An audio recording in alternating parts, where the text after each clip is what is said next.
Hello, everyone, and welcome back to Mr. English Learning, where learning English is easy and fun. I'm Charlie. Hi, friends. I'm Paul. Today's topic is special. We will talk about what we learned from 2025 and how it can help us grow. Paul, can you believe the year is ending already? Time flies so fast. I know. It feels like yesterday we said, Happy New Year. Life moves quickly. That's true, but every year teaches us something new, even when it is hard. Yes, I feel the same. Even small moments can become big lessons. One big lesson I learned in 2025 is patience. Many plans did not work at first. Same here.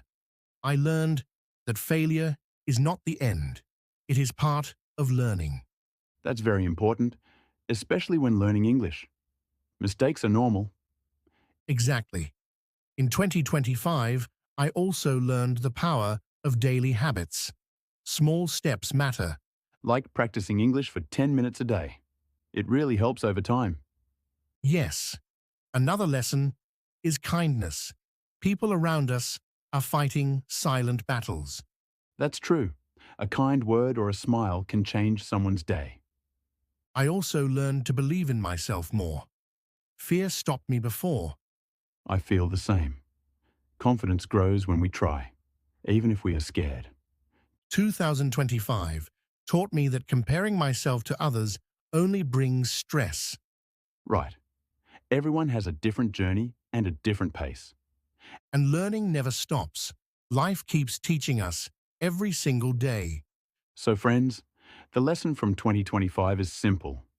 Be patient with yourself.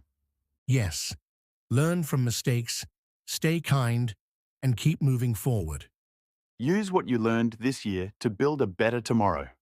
Remember, growth happens step by step, not in one day. Keep learning, keep believing, and never give up on yourself. And don't forget to subscribe my channel. Yes, also, like my video and leave a comment what you learn from this video.